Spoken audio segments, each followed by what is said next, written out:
Film के start में हमें 1980 साल दिखाया जाता है, जिसमें डॉक्टर हैनिबल लेक्टर एक म्यूजिकल परफॉर्मेंस देख रहा होता है। अगले ही सीन में डॉक्टर लेक्टर अपने म्यूजिकल गेस्ट के लिए एक डिनर पार्टी अरेंज करता है, जहां एक औरत लेक्टर को कहती है कि खाना तुमने बहुत अच्छा बनाया, कैसे बना लिया। जिस पर लेक्टर कहता है कि अगर मैंने अपना सीक्रेट बता दिया तो तुम खाना नहीं खाओगी। पार्टी खत्म होने के बाद लेक्टर के घर में FBI एजेंट बिल ग्रैहम आता है, जो कि काफी क्लेवर एजेंट होता है। वो लेक्टर के साथ एक सीरियल किलर के केस पर काम कर रहा होता है, जो लोगों को मारकर उनके बॉडी पार्ट्स निकाल लिया करता था। वो ये बात लेक्टर को बताता है कि जरूर ये सीरियल किलर एक कैनिबल होगा, जो लोगों को मारकर उनके बॉडी पार्ट्स खा लेता होगा। ये बात सुनकर लेक्टर कहता है कि वो खाना खाने के बाद ही उससे आगे बात करेगा। जब लेक्टर वहाँ से जाता है तो ग्रैहम की नजर एक बुक पर पड़ती है, जिसे वो खोलता है तो उस पर इंसान का गोश्त बनाने की रेसिपी लिखी होती है, जिसे देखकर वो समझ जाता है कि वो सीरियल किलर और कोई नहीं बल्कि लेक्टर ही है। और तभी लेक्टर उस पर हमला कर देता है और एक चाकू उसके पेट में डाल देता है। ग्रैहम फौरन से गन निकालता है और उस पर फायर करता है, जिससे लेक्टर बेहोश हो जाता है और पकड़ा जाता है। ये खबर चारों तरफ फैल जाती है कि डिटेक्टिव ग्राहम ने हैनिबल लेक्टर को पकड़ा है। ये कहानी हमें कुछ साल बाद की दिखाई जाती है। एक स्पेशल एजेंट जैक ब्रोफोर्ड उसके घर आता है और उसे एक सीरियल किलर के बारे में बताता है, जिसने 2 फैमिलीज को मारा होता है। FBI ने सीरियल किलर का नाम टूथ फेरी रखा होता है, जो अपने विक्टिम्स की आंखें निकाल लिया करता है और उसके दांत काफी शार्प होते हैं, जिससे वो उन्हें खाता है। ब्रोफोर्ड यहाँ ग्रैहम से मदद मांगने आया होता है ताकि वो इन्वेस्टिगेशन करके टूथ फेरी को पकड़ सके, क्योंकि सिर्फ वही था जो उसको पकड़ सकता था। ग्रैहम ये सब सुनता है और उसकी हेल्प के लिए राजी हो जाता है। वो अपनी वाइफ को कहता है कि वो सिर्फ इन्वेस्टिगेशन में उनकी हेल्प करेगा और वापस आ जाएगा। अगले दिन ग्रैहम फैमिली के घर जाता है, जो टूथ फेरी के पहले विक्टिम थे, और वो वहाँ के सारे आईने टूटे हुए देखता है। इससे उसे ये साबित हो जाता है कि टूथ फेरी एक बदसूरत इंसान था, जिसे इतना चेहरा देखना बिल्कुल भी पसंद नहीं था। उसके बाद बेड देखता है जहाँ पर काफी खून होता है, जिससे उसे पता चलता है कि उसने मिस्टर लीड का गला काटा था और मिसेस लीड को गोली मारी थी। इसके बाद ग्रैहम बच्चों के कमरे में जाता है। पता चलता है कि इसके बाद वो बच्चों के कमरे में आया और उनको गोली मारी और बच्चों को घसीट कर mister lead and Mrs lead के बेडरूम में ले गया और शीशे के छोटे छोटे टुकड़े उनकी आंखों में डाल दिए। अब वो ये बात ब्रोफोर्ड को बताता है और सोचने लगता है। वो मिसेस लीड की पोस्टमार्टम रिपोर्ट देखता है, जिसमें उनकी थाई पर पाउडर मिला होता है, जिसे देखकर वो समझ जाता है कि जरूर टूथ फेरी ने मिसेस लीड को टच किया होगा। उसके बाद उसने मिसेस लीड की आंखों में शीशा डाल दिया। वो मिसेस लीड का पोस्टमार्टम दोबारा से करवाता है, जिसमें उसकी आंखों के अंदरूनी हिस्से में टूथ फेरी का फिंगरप्रिंट मिला है। ग्रैहम को लाउंस नाम का एक रिपोर्टर मिलता है, जिसने उसके बारे में लेक्टर के केस में बुरी खबर छापी थी। ग्रैहम उसका कॉलर पकड़ लेता है और उसे दूर रहने के लिए कहता है। ग्रैहम बताता है कि इस कातिल को पकड़ने के लिए उसको लेक्टर की मदद चाहिए होगी, क्योंकि आज तक उसने जितने भी केस सॉल्व किए हैं डॉक्टर लेक्टर ने उसका साथ दिया था। इसके बाद ग्रैहम जेल जाता है, जिस पर लेक्टर उसे कहता है कि वो जानता है कि तुम यहाँ पर क्या करने आए हो। तुम एक सीरियल किलर को पकड़ने के लिए मुझसे हेल्प लेने आए हो। ग्राहम उसे उस केस की फाइल देता है, जिस पर लेक्टर उससे टॉन्ट मारता है और कहता है कि 1 घंटे में वो उसे सोचकर बताएगा कि उसने उसकी हेल्प करनी है या नहीं। 1 घंटे के बाद ग्राहम जब लेक्टर के पास जाता है तो वो उसे बताता है कि वो सीरियल किलर औरतों को कठपुतली की तरह समझता है और वो औरतों को चांद की चौधरी रात को मारता है, क्योंकि उसे ये चीज बहुत पसंद होती है। खून का रंग उसे बहुत काला और अच्छा दिखाई देता है। ग्रैहम ये बात सुनकर बाहर आ जाता है और वही रिपोर्टर उसकी फोटोज खींच लेता है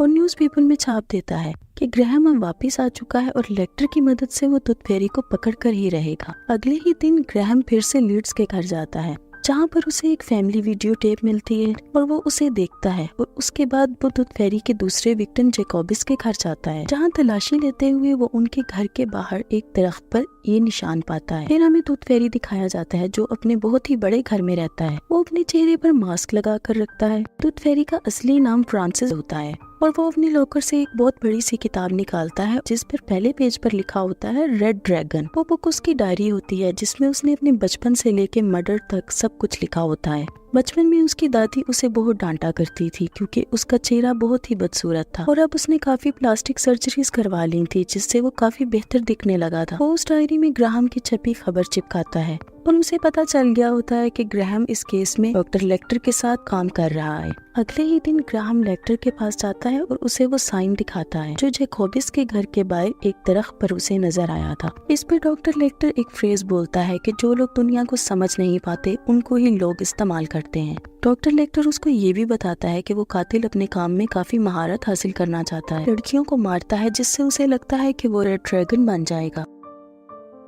अगले ही सीन में लेक्टर का लॉयर उससे बात करना चाहता है। लेक्टर अपने लॉयर का कॉल काट देता है और साइकोलॉजी डिपार्टमेंट में कॉल करता है, जहां वो एक फेक आइडेंटिटी बता के ग्राहम के घर का एड्रेस ले लेता है। फिर हमें फ्रांसिस डॉलरहाइट दिखाया जाता है, जो एक फोटो लैब में काम करता है और वहाँ एक लड़की रेखा को वो पसंद करता है, जो अंधी होती है। रात को जॉब से लौटते हुए वो रेखा को उसके घर तक ड्रॉप करता है, तो रेखा उसे अपने घर पर कॉफी के लिए बुला लेती है। वो उसके घर के अंदर जाता है तो वो वापस चला जाता है, क्योंकि वो एक सीरियल किलर होता है जो लोगों को मारता है। लेकिन रेखा के साथ रहकर उसे भी रेखा से मोहब्बत हो गई थी और रेखा के लिए वो चेंज हो रहा था। अगले ही दिन लेक्टर के रूम में क्लीनिंग के दौरान उन्हें एक लेटर मिलता है, जो कि टॉयलेट पेपर में लिपटा हुआ होता है, जिससे उन्हें ये पता चलता है कि लेक्टर और टूथ फेरी लेटर के जरिए आपस में बात कर रहे हैं, और वो भी कोड लैंग्वेज में। FBI उस कोड को ब्रेक करती है, जिससे उन्हें ये पता चलता है कि लेक्टर ने टूथ फेरी को ग्रैहम का पता दिया है ताकि वो वहाँ पर जाए और उसकी बीवी और बच्चे को मार सके। FBI फौरन ही ग्रैहम के घर अपनी टीम भेजती है और वहाँ से उन्हें रेस्क्यू कर लेती है, जिससे उनकी जान तो बच जाती है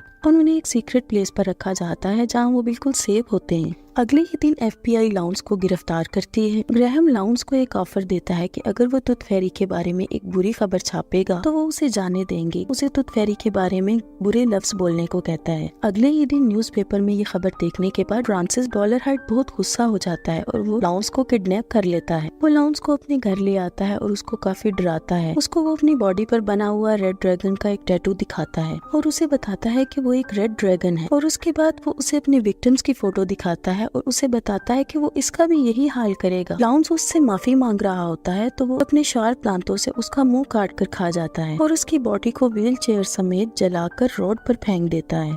वो उसके रिकॉर्डेड बयान को FBI के पास भेज देता है, जिसमें लाउंस ने कहा होता है कि टूथ फेरी एक महान रेड ड्रैगन है और वो उसकी खिदमत करना चाहता है। अगले दिन ग्राहम लेक्टर के पास जाता है और वो उसे टूथ फेरी को उसके पास भेजने के लिए कहता है ताकि वो उसको पकड़ सके, जिस पर डॉक्टर लेक्टर उसको बताता है कि किसी ऐसे आदमी को ढूंढो जिसके चेहरे पर काफी सर्जरीज हैं और उसकी कमर पर रेड ड्रैगन का टैटू है। ग्राहम उसे कहता है वो जानता है कि उसकी बैक पर रेड ड्रैगन का टैटू है और उसके चेहरे पर सर्जरीज हैं। वो उसके बारे में कुछ और बताने को कहता है, जैसे कि वो अपने विक्टिम्स कैसे चुनता है, जिस पर लेक्टर उसे कहता है कि उसने इस बात का जवाब उसे पहले ही दे दिया था, लेकिन उसने उसकी बात पर गौर नहीं किया, तो अब उसे खुद वो ढूंढना होगा। लेक्टर अपनी इन्फॉर्मेशन के बदले अच्छा खाना और म्यूजिक मांगता है। इधर फ्रांसिस डॉलरहाइट रेखा को लेकर हॉस्पिटल जाता है और रेखा उसके साथ बहुत खुश होती है और उसके घर जाती है और वो दोनों वहाँ काफी टाइम स्पेंड करते हैं। अगले ही दिन जब डॉलरहाइट उठता है तो उसके अंदर का सीरियल किलर उसे रेखा को मारने के लिए कहता है, लेकिन डॉलरहाइट को वो पसंद होती है और वो उसकी नहीं सुनता। रेखा के लिए वो अपने आप को गोली मारने वाला होता है। इसके बाद वो म्यूजियम जाता है और वहाँ पर 2 एम्प्लॉयज को मार देता है और रेड ड्रैगन की सबसे पुरानी पेंटिंग को खा जाता है।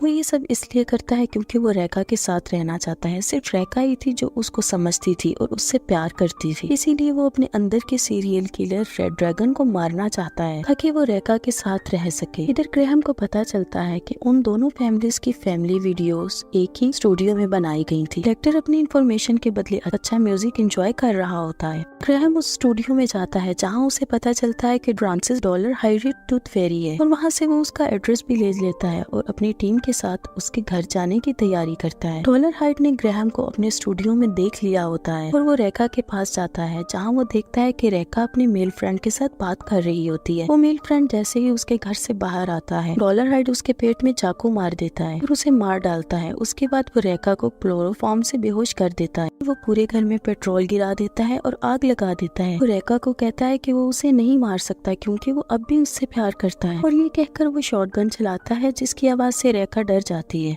और तभी उसका हाथ डॉलरहाइट की डेड बॉडी पर पड़ता है, जिससे वो समझ जाती है कि डॉलरहाइट मर गया है। वो फौरन से रास्ता देखकर घर से बाहर आ जाती है और वहाँ पर FBI टीम भी आ जाती है, जिस पर रेखा उन्हें बताती है कि डॉलरहाइट ने अपने आप को गोली मार ली है और तभी उसका घर ब्लास्ट हो जाता है और ग्राहम उसे कहता है कि उसके प्यार ने उसे बदल दिया था और वहाँ से चला जाता है। अगले ही दिन ग्रैहम अपनी फैमिली के साथ टाइम स्पेंड कर रहा होता है और अपनी बीवी मॉली और बेटे जॉश के साथ एक बीच हाउस पर रह रहा होता है। तभी जॉश घर के अंदर जाता है कुछ लेने, लेकिन वो बाहर नहीं आता और ग्राहम खुद जाता है उसे ढूंढने के लिए और घर में उसे कुछ अजीब सा लगता है। इधर फोरेंसिक से पता चलता है कि जो हड्डियां उस जले हुए घर में मिली हैं वो डॉलर हाइट की नहीं है, यानी कि डॉलर हाइट अभी जिंदा है। क्रोफोर्ड फौरन से ग्रैहम के घर कॉल करता है उसे ये बताने के लिए। इधर ग्रैहम एक चाकू उठाता है और जॉश को ढूंढने लगता है और वो अपने घर में शीशे टूटे हुए पाता है। तभी कॉल पर क्रोफोर्ड उसे बताता है कि डॉलर हाइट अभी जिंदा है। ग्राहम जॉश के रूम में जाता है जहाँ वो देखता है कि टूथ फेरी ने उसके बेटे को पकड़ रखा है। वो ये बात जानता है कि टूथ फेरी ने बचपन से बहुत ही टॉर्चर सहा है, जिस पर वो अपने बेटे को डांटने लगता है, जिसे सुनकर टूथ फेरी को अपने बचपन की याद आ जाती है कि किस तरह उसकी दादी उसे डांटा करती थी और वो उस बच्चे को छोड़ देता है और ग्रैहम को मारने के लिए उसके पास जाता है और उन दोनों के बीच काफी झगड़ा होता है, जिस पर ग्रैहम टूथ फेरी को जख्मी कर देता है